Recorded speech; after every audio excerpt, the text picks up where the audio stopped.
ఆ విగ్రహం మీద చేయేస్తే నేను చెప్తున్నాను, ఎవడి చేయైనా తీస్తారు హిందువులు.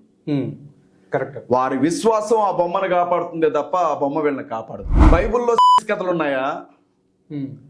గుడుల మీద ఉన్నటువంటి బూతు బొమ్మల లాంటి కథలన్నీ గ్రంథాల్లో పురాణాల్లో ఉన్నాయా?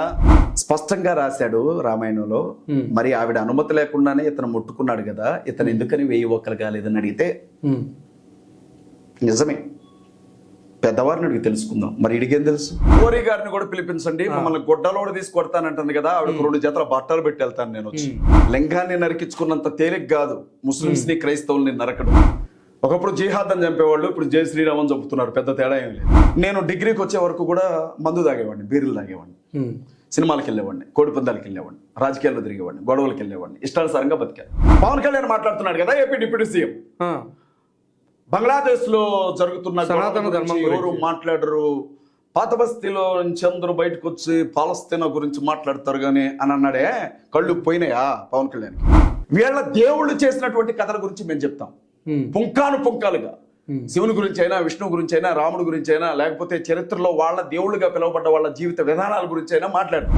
నిండు గర్భవతిగా ఉన్న సీతని రాముడు వనవాసానికి ఎందుకు పంపాడు, దానికి సమాధానం చెప్పమనండి. అతను సుగ్రీవుడు వచ్చి నీ అంత గొప్పవాడు సముద్రాన్ని చూసి ఏడవకూడదు, శత్రువుని వదిలినట్టు దుఃఖాన్ని వదిలి ధైర్యంగా ఉండు అని ఎందుకు చెప్పాడో అంత మహావీరుని గురించి చెప్పమనండి. ఇతను ఒక మనిషిని చంపి పారిపోతున్నటువంటి వ్యక్తిని కొట్టడం చూసాం. వాక్యం చెప్పే పాస్టర్లను తుపాకీలతో కాల్చి చంపుతారా మీరు? ఆడబిడ్డల్ని నడి రోడ్డు మీద నగ్నంగా ఊరేగిస్తారా మీరు? ఊర్లు తగలబెడతారా? ముత్యాలమ్మ టెంపుల్లో జరిగిన విషయం గురించి మాట్లాడుతున్న మీకు జాన్వాడలో ఏం జరిగిందో తెలియదా? 18 మంది దళిత కుర్రాళ్ళని 300 మంది కలిసి కొట్టారే, చర్చిని తగలబెట్టారు, పాయల కొట్టారే. మరి ఆ రోజు ఏ మీడియా ఎందుకు మాట్లాడలా? క్రైస్తవులు మనుషులు కదా, మాకు మనోభావాలు ఉండవా?